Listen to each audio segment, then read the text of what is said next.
is Jennifer Danielson, and this is my interpretation of the psychoanalytic therapy session.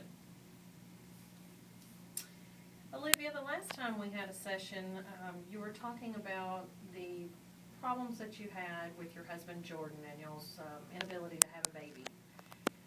Were you able to talk to Jordan this week, as I suggested last week, and try to discuss some of your feelings about the loneliness and some of the problems you were having in y'all's relationship? Well, Jennifer, I told you last time, we finally came to terms and went and were tested, and he found out, or we both found out, that he was the problem. I mean, he's not able to give me a child, and he's taking it out on me, even though I'm not blaming him, I'm not punishing him. I still love him, but I just feel like he's ignoring me. He won't eat with me when we're at the table together. He'll get up and take his food into the living room and eat alone. A lot of nights he's been working late. He won't call and tell me. He comes home late. It's like he doesn't want to have any interaction with me. So I've tried to talk to him. I've tried to tell him, I'm not blaming you. I really want a child. I'm so depressed about it. And I've tried to talk to him about it, and he won't listen to me. And he just walks out of the room. He won't acknowledge the fact that we're in this together, and I feel like he has just abandoned me. And here lately, I've not slept well. I've gotten up a lot during the night, and he won't be in the bed. He'll go sleep on the couch. He won't even sleep in the bed with me. And then when the nights I do sleep, I've been having these nightmares. Oh. What, do you remember enough about the nightmare to kind of explain maybe some of the things that happened? Well, it's often the same ones. I keep having this reoccurring nightmare of me, and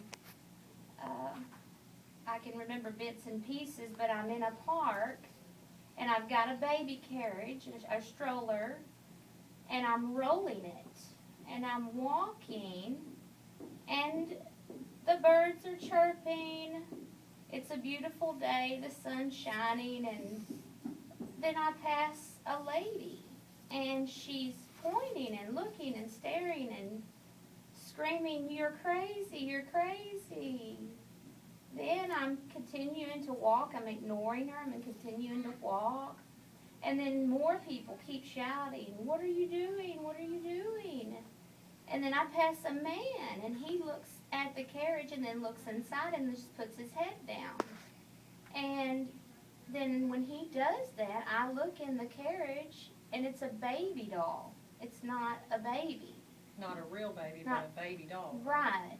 And so I don't know if it's because I keep thinking about it, me wanting to to have a child, or if I'm letting and failing him, or he thinks he's failing me, and that's why the guy on the side may be shaking his head, and the doll maybe perhaps represents my want or will to have a child that I will or can't never have. And I don't know what to do anymore. I've called my sister, I've called my mom. They've tried to talk to him. They won't, he won't listen to them, and they just want to help. They've suggested even to him that maybe we should try adopting. He doesn't want to do that because he wants one of our own, and he's always wanted the same thing I have. I mean, we've traveled the world. We've done the couple thing for so long that now it's just, we're ready. We're both just ready to have a child of our own, and we just can't seem to. And I think once he found out, that he couldn't give me a child, that maybe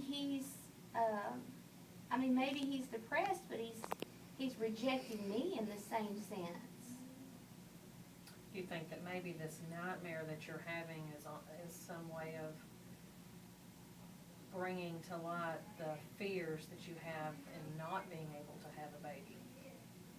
Maybe the ladies that are making fun of you and things like that. Maybe and just like at church, you know, I feel like the women there, because obviously we've had a talk with our preacher, and he's, I'm sure, mentioned it to his wife in the women's group. I feel like, I know they're not, but I feel like they're just staring at me and whispering behind my back that, and so I feel maybe that's the significance of the ladies in my dream, perhaps. I mean, I'm not for sure if that's exactly what it could be. I don't know if my mind just is filtering through of all the things, but I feel like even the women lawyers at my firm, perhaps, you know, I've shared with my boss our difficulties, and, you know, perhaps maybe that's the significance of other women at where I work, you know.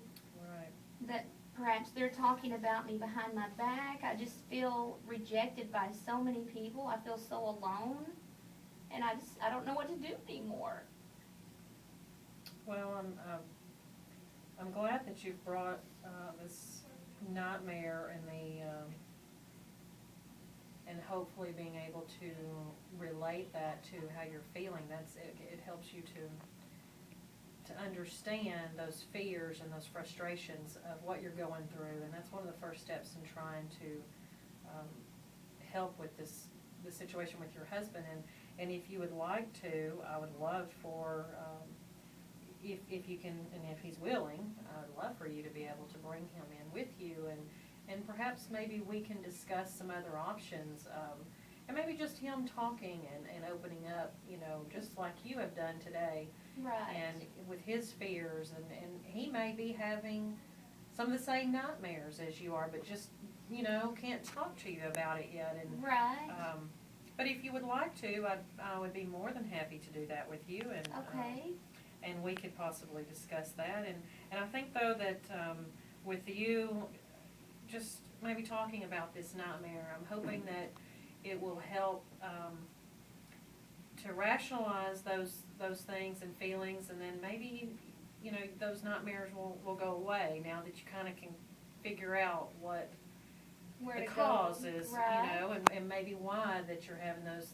And that's an important step in trying to overcome it. Right.